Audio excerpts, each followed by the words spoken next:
नमस्कार दोस्तों, स्वागत है आप सभी का आपके अपने चैनल क्रिकेट एंगल पे। मैं हूं आपका दोस्त शुभम मिश्रा।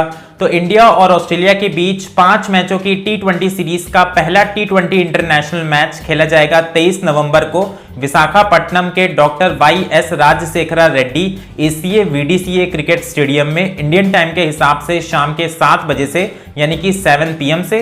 तो आज की इस वीडियो में इस पहले टी20 इंटरनेशनल मैच के लिए doctor Y S. Rajasekhara Reddy ACA VDCA cricket stadium की पिच रिपोर्ट का कंप्लीट एनालिसिस करने वाला हूं, जहां पर मैं आपको बताऊंगा कि इस स्टेडियम के टी20 रिकॉर्ड्स क्या हैं, जबकि इस पहले टी20 इंटरनेशनल मैच में दोनों कप्तान को टॉस जीतकर क्या करना चाहिए। इसके अलावा पहले टी20 इंटरनेशनल मैच में एसीए वीडीसीए क्रिकेट स्टेडियम की पिच पर कौन से गेंदबाज ज्यादा इफेक्टिव साबित हो सकते हैं, स्पिनर्स या फास्ट बॉलर्स, और किसको आपको अपनी फैंटेसी 11 में लेना चाहिए। जबकि पहले टी20 इंटरनेशनल मैच के लिए विशाखापट्टनम की वेदर रिपोर्ट क्या है।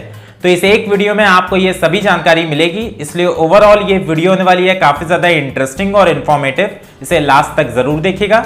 और अगर आप हमारे चैनल पर पहली बार विजिट कर रहे हैं तो हमारे चैनल को सब्सक्राइब करके नोटिफिकेशन बेल ऑन कर लें, ताकि आपको क्रिकेट और आईपीएल से जुड़ी ऐसी इंटरेस्टिंग वीडियोस और अपडेट्स लगातार मिलती रहें।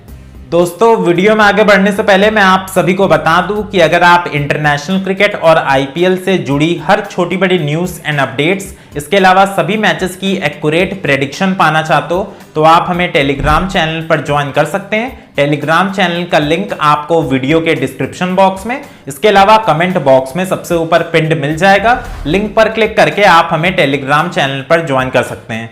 और अब दोस्तों, सबसे पहले बात कर लेते हैं पहले टी20 इंटरनेशनल मैच के लिए विशाखापट्टनम की वेदर रिपोर्ट के बारे में। तो जो वेदर फोरकास्ट निकल कर आई है इस मैच के लिए वो काफ़ी अच्छी है।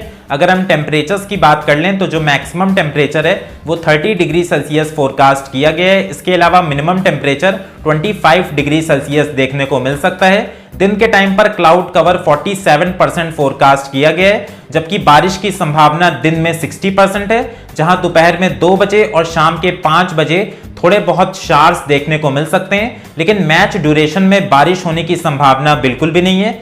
शाम के 7 बजे से लेकर रात के 10:30 बजे तक क्लाउड कवर 98% फोरकास्ट किया गया है। मतलब कि मैच ड्यूरेशन में आपको मोस्टली क्लाउडी कंडीशंस देखने को मिलेंगी। लेकिन जो अच्छी खबर निकल कर आई है वो ये है कि इस दौरान बारिश होने की संभावना बिल्कुल भी नहीं है। तो ऐसे में होपफुली आपको ये पहला टी20 इंटरनेशनल मैच बिना किसी इंटरप्शन के पूरा होता हुआ नजर आएगा। इसके बाद दोस्तों बात कर लेते हैं पहले टी20 इंटरनेशनल मैच के लिए doctor Y S. Rajasekhara Reddy ACA VDCA cricket stadium की पिच रिपोर्ट के बारे में। तो अगर हम सबसे पहले ओवरऑल मेंस टी20 इंटरनेशनल मैचेस की बात कर लें जो कि इस मैदान पर खेले गए हैं, तो इस मैदान पर अभी तक टोटल 3 मेंस टी20 इंटरनेशनल मैचेस हो चुके हैं, जिनमें से एक मैच फर्स्ट इनिंग्स में बैटिंग करने वाली टीम ने जीता है, जबकि 2 मैच सेकेंड इनिंग्स में बैटिंग करने वाली टीम ने जीते हैं। इसके अलावा एवरेज फर्स्ट इनिंग्स का स्कोर 129 रन का है, तो वहीं एवरेज सेकेंड इनिंग्स का स्कोर 114 रन का रहा है। तो आप इन ओवरऑल मेंस टी20 इंटरनेशनल मैचेस के स्टैट से क्लियरली देख सकते हो कि इस पिच पर बैट और बॉल के बीच इवन कॉन्टेस्ट देखने को मिलता है। इसी वजह से आपको एवरेज इनिंग्स के स्कोर इतने कम नजर आ रहे हैं। इस पिच पर फर्स्ट इनिंग्स में बैटिंग करने में या फिर सेकेंड इनिंग्स में बैटिंग करने में कोई ज्यादा डिफरेंस नहीं है। इसी वजह से दोनों टीमों के पास इक्वल अपॉर्चुनिटी होगी इस मुकाबले को जीतने के लिए। एसीए वीडीसीए क्रिकेट स्टेडियम की pitch slow and low nature की होती है। इस पिच पर बल्लेबाजी करना थोड़ा मुश्किल साबित होता है, क्योंकि गेंद बल्ले पर रुक कर आती है और गेंदबाजों का दबदबा इस पिच पर ज्यादा देखने को मिलता है। खास तौर पर स्लोअर बॉलर्स और स्पिनर्स इस पिच पे ज्यादा इफेक्टिव साबित होते हुए नजर आते हैं। और यही कारण है कि इस मैदान पे आपको ज्यादा हाई स्कोरिंग मुकाबले देखने को नहीं मिलते हैं, बल्कि ज्यादातर मैचेस में मीडियम स्कोर्स ही बनते हुए नजर आते हैं। जो पिछला टी20 इंटरनेशनल मैच इस मैदान पर खेला गया था इंडिया और साउथ अफ्रीका के बीच में, उस मुकाबले में इंडिया ने फर्स्ट इनिंग्स में बैटिंग करते हुए 179 रन बनाए थे, लेकिन जवाब में साउथ अफ्रीका की पूरी टीम सिर्फ 131 रनों पर ऑल आउट हो गई थी और इंडियन टीम ने उस मुकाबले में स्कोर सक्सेसफुली डिफेंड कर लिया था। हालांकि उससे पहले जो 2 टी20 इंटरनेशनल मैचेस इस मैदान पर खेले गए थे वो दोनों मुकाबले लो स्कोरिंग रहे थे। उन दोनों मैचेस में फर्स्ट इनिंग्स में बैटिंग करने वाली टीम ने 130 से भी नीचे का स्कोर बनाया था, जो कि सक्सेसफुली चेज हो गया था। लेकिन उन दोनों मुकाबलों में भी चेजिंग टीम को इस छोटे स्कोर को भी चेज करने में काफी ज्यादा मुश्किलें हुई थी।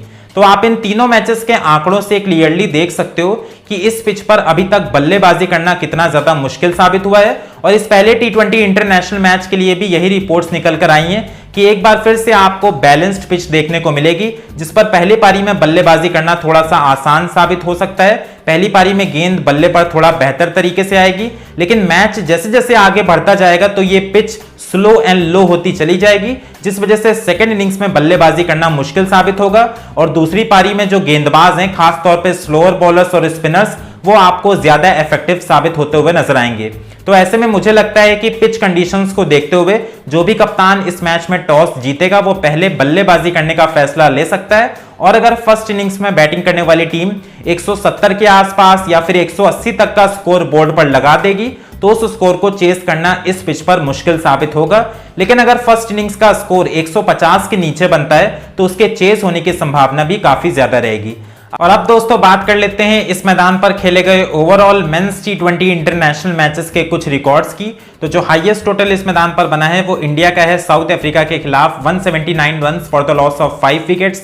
लोएस्ट टोटल श्रीलंका का है इंडिया के खिलाफ 82 ऑल आउट। हाईएस्ट टोटल जो चेस हुआ है वो ऑस्ट्रेलिया ने किया है इंडिया के खिलाफ 127 runs for the loss of 7 wickets. और लोएस्ट टोटल जो डिफेंड हुआ है वो इंडिया ने किया है साउथ अफ्रीका के खिलाफ 179 runs for the loss of 5 wickets. इसके बाद दोस्तों बात कर लेते हैं इस मैदान पर खेले गए ओवरऑल मेंस टी20 इंटरनेशनल मैचेस के स्कोरिंग पैटर्न की। तो 150 से नीचे का स्कोर फर्स्ट इनिंग्स में 2 बार बना है, जबकि 150 से 169 के बीच में टीम्स ने एक बार भी स्कोर नहीं किया है, जबकि 170 से 189 के बीच में टीम्स ने एक बार स्कोर बनाया है और 190 के ऊपर का स्कोर आपको एक बार भी देखने को नहीं मिला है। तो ये जो ओवरऑल मेंस टी20 इंटरनेशनल मैचेस के स्कोरिंग पैटर्न है वो भी आपको क्लियरली बता रहे हैं कि ये हाई स्कोरिंग वेन्यू नहीं है। इस मैदान पे आपको ज्यादातर मीडियम स्कोर्स ही देखने को मिले हैं। हालांकि 2 मुकाबलों में फर्स्ट इनिंग्स के स्कोर 150 के नीचे बने हैं, लेकिन इस मैच में जिस प्रकार की बैटिंग लाइनअप दोनों टीमों के पास मौजूद है, जो भी टीम फर्स्ट इनिंग्स में बैटिंग करेगी वो आपको कम से कम 170 से 180 के बीच का स्कोर बनाते हुए नजर आ सकती है। इसके अलावा बात कर लेते हैं इस मैदान पर खेले गए ओवरऑल टी20 डोमेस्टिक मैचेस यानी कि आईपीएल मैचेस के रिकॉर्ड्स की। तो इस मैदान पर अभी तक टोटल 13 आईपीएल मैचेस हो चुके हैं, जिनमें से फर्स्ट इनिंग्स में बैटिंग करने वाली टीम ने 6 मैचेस जीते हैं, जबकि सेकंड इनिंग्स में बैटिंग करने वाली टीम ने 7 मैचेस जीते हैं। एवरेज फर्स्ट इनिंग्स का स्कोर 157 रन का है। तो वहीं हाईएस्ट स्कोर मुंबई इंडियंस का है 206 रन 4 विकेट के नुकसान पर, और लोएस्ट स्कोर भी मुंबई इंडियंस का है 92 ऑल आउट। तो आप इन ओवरऑल आईपीएल मैचेस के स्टैट से भी क्लियरली देख सकते हो कि आईपीएल मैचेस में भी इस पिच पर फर्स्ट इनिंग्स में बैटिंग करने में या फिर सेकंड इनिंग्स में बैटिंग करने में कोई ज्यादा डिफरेंस नहीं रहा है। इसी वजह से दोनों टीमों ने लगभग इक्वल नंबर ऑफ मैचेस जीते हुए हैं। अब दोस्तों बात कर लेते हैं इस मैदान पर खेले गए ओवरऑल आईपीएल मैचेस के स्कोरिंग पैटर्न की। तो 150 से नीचे का स्कोर फर्स्ट इनिंग्स में 6 बार बना है, जबकि 150 से 169 के बीच में टीम्स ने 2 बार स्कोर किया है। 170 से 189 के बीच में टीम्स ने 3 बार स्कोर बनाया है और 190 के ऊपर का स्कोर आपको फर्स्ट इनिंग्स में 2 बार देखने को मिल चुका है। तो आप इन ओवरऑल आईपीएल मैचेस के स्कोरिंग पैटर्न से भी क्लियरली देख सकते हो कि इस मैदान पर आईपीएल में भी ज्यादा बड़े स्कोर्स देखने को नहीं मिले हैं। ज्यादातर मैचेस में आपको फर्स्ट इनिंग्स के स्कोर 150 के नीचे बनते हुए नजर आए हैं, या फिर फर्स्ट इनिंग्स में बैटिंग करने वाली टीम ने 170 से 190 के बीच का स्कोर बनाया है। तो इस मैच में मुझे लगता है कि एक बार फिर से आपको 170 से 190 के बीच का ही स्कोर फर्स्ट इनिंग्स में देखने को मिलेगा, और अगर इतना स्कोर पहली पारी में बन जाएगा तो उसके डिफेंड होने के चांसेस काफी ज्यादा रहेंगे। इसके बाद दोस्तों बात कर लेते हैं कि पहले टी20 इंटरनेशनल मैच में doctor Y S. Rajasekhara Reddy ACA VDCA cricket stadium की पिच पर कौन से गेंदबाज ज्यादा इफेक्टिव साबित हो सकते हैं, स्पिनर्स या फास्ट बॉलर्स।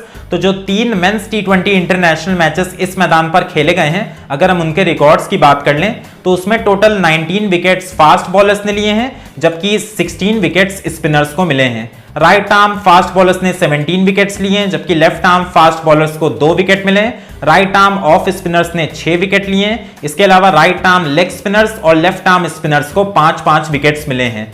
तो आप इन ओवरऑल मेंस टी20 इंटरनेशनल मैचेस के स्टैट्स से क्लियरली देख सकते हो कि हाल फिलहाल में इस पिच से फास्ट बॉलर्स और स्पिनर्स दोनों को मदद मिल रही है। इसी वजह से दोनों तरीकों के गेंदबाजों ने लगभग इक्वल नंबर ऑफ विकेट्स चटकाए हैं। खास तौर पर जो शुरुआती 6 ओवर्स होते हैं दोनों पारियों के, यानी कि पावर प्ले ओवर्स, उसमें तेज गेंदबाजों को पिच से ज्यादा मदद मिलती है, उनकी गेंद हवा में स्विंग भी करती है, जबकि पिच से सीम मूवमेंट भी मिलता है। इसी वजह से वो आपको पावर प्ले ओवर्स में 2 या 3 विकेट चटकाते हुए नजर आते हैं। लेकिन इसके बाद मैच जैसे जैसे आगे बढ़ता जाता है तो ये पिच स्लो होने के साथ साथ लो भी हो जाती है, और इसी वजह से आपको वो तेज गेंदबाज भी काफी इफेक्टिव साबित होते हुए नजर आते हैं जो अपनी गति में मिश्रण करते हैं और वेरिएशंस का इस्तेमाल करते हैं।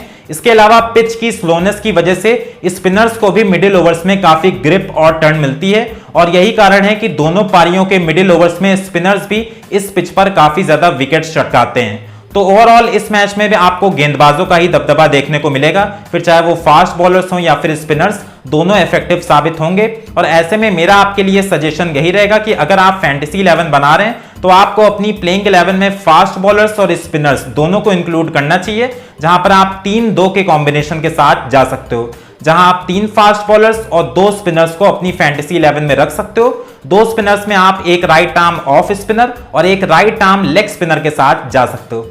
सो फ्रेंड्स, ये रहा पहले T20 इंटरनेशनल मैच के लिए doctor Y S. Rajasekhara Reddy ACA VDCA cricket stadium की पिच रिपोर्ट का कंप्लीट एनालिसिस। आई होप कि आपको ये वीडियो पसंद आई होगी। अगर आपको ये वीडियो पसंद आई हो तो उसे लाइक करें, अपने दोस्तों के साथ शेयर करें, और आप हमारे चैनल को जरूर सब्सक्राइब करें।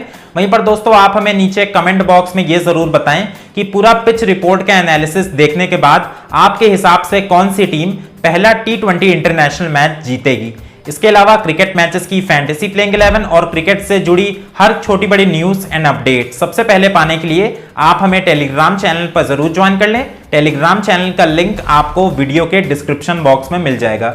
सो फ्रेंड्स, मिलते हैं आपसे किसी नई और इंटरेस्टिंग वीडियो में। Till then, take care, stay safe and good bye.